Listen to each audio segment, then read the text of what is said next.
إن هذا القرآن يهدي للتي هي أقوم ويبشر المؤمنين الذين يعملون الصالحات أن لهم أجرا كبيرا وأن الذين لا يؤمنون بالآخرة أعتدنا لهم عذابا أليما ويدعو الإنسان بالشر دعاءه بالخير وكان الإنسان عجولا وجعلنا الليل والنهار آيتين فمحونا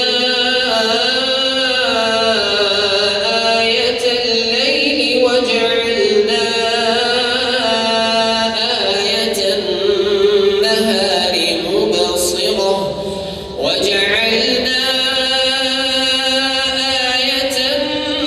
النهار مبصرة لتبتغوا فضلا من ربكم ولتعلموا عدد السنين والحساب وكل شيء فصلناه تفصيلا وكل إنسان ألزمناه طائره في عنقه ونخرج له يوم القيامة كتابا يلقاه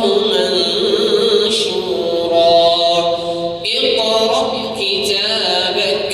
كفى بنفسك اليوم عليك حسيبا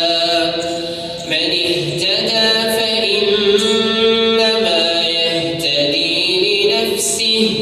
ومن ضل فإنما يضل عليها ولا تزر وازرة وزر أخرى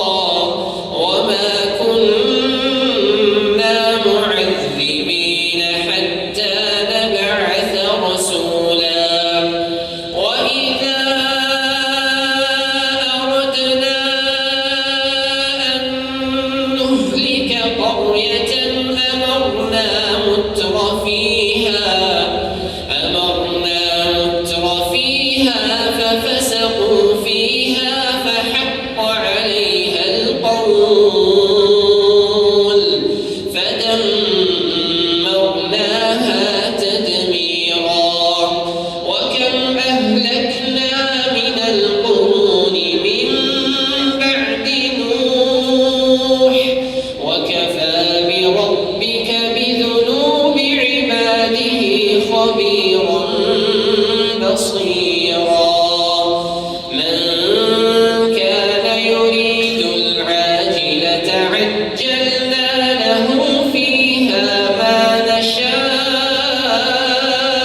لمن نريد ثم جعلنا له جهنم يصلاها مذموما مدحورا ومن أراد الآخرة وسعى لها سعيها وهو مؤمن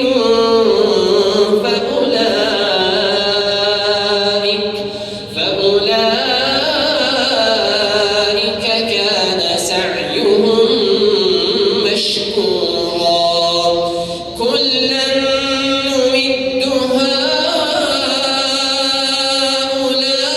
هؤلاء وهؤلاء من عطاء ربك وما كان عطاء ربك محظورا انظر كيف فضلنا بعضهم على بعض وللآخرة درجات